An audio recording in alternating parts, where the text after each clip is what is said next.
What's up, Tony? Oh, David Gordon Green as I live and breathe. How are you? I'm doing all right. It's day three of a press junket, so I'm learning about myself.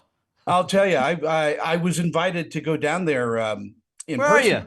It's way more fun here. Come here, give me a I'm hug. there. I'm recovering from total hips. I had a hip replacement, so Oh, I'm. okay. Stay there and relax. That's what the doctor said. He said you can't go, but Okay, here I am fair anyway. enough. Next time we'll make a sequel. I'll tell you what. I saw The Exorcist, believer, and wow, what a wonderful roller coaster ride it is. It does everything that a horror movie should do. Oh, thank you. That's great to hear. Uh, were you a fan of the original?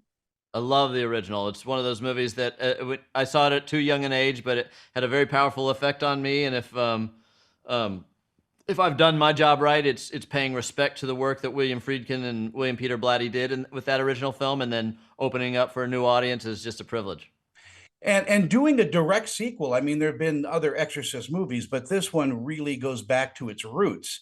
Um, was that a joy for you to help write?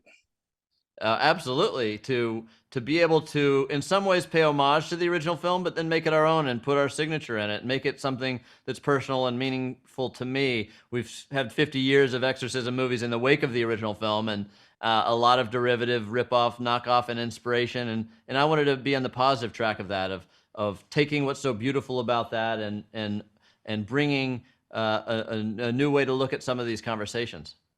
Why is it that you lean toward horror and that type of film? I mean, is it something from your childhood? Do you absolutely love this genre?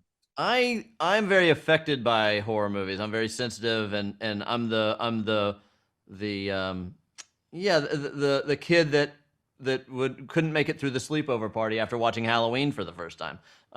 So it's always been something that's very appealing to me in that way, because it's a way that I can take a title like The Exorcist, that everybody in the world that's ever been to a movie knows that title, right? Very meaningful title, and then I can make something really personal with it. I made a lot of independent-minded dramatic movies that some are more successful than others, but to be able to create my emotional and spiritual art project within the title of something that can be so epically presented and considered is a real honor for me.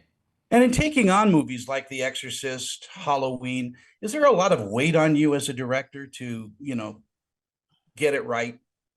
I would say I'm very exercised in making a lot of different kinds of movies, from micro budget dramas to comedies to television series that I've been really fortunate to be a part of, and so I go to work. I work as hard as I can. I do the best job I can, and I surround myself with a group of collaborators that I really trust. And so as long as I have that inner circle there, I feel protected, and I'm really just trying to create a creative engine that I can express myself and explore content that I think audiences will appreciate. And I think if you look at the fan base of something like this and you try to appeal to everybody and make everyone happy, you're going to fail. But if you have a point of view, you can stay specific to that vision, then I think you've got a real story to tell. And in telling this story, I mean, you obviously tip your hat to the original. There's a lot of things in the background, you know, uh, that pops up if you're a real fan of the first movie. You've done such a great job in setting those cookies up.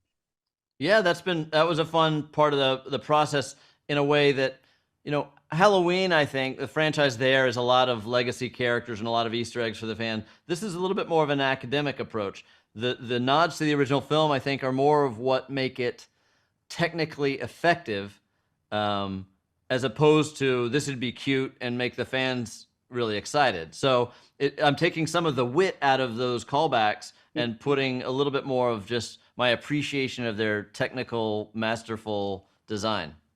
David, our time is all up. I want to thank you for this wonderful interview. And next time I'm in LA, we'll grab a cup of Joe. All right, take care of that hip. You too. Well, take care of your hips too, by the way. All right, I will. Bye Working on bye. it.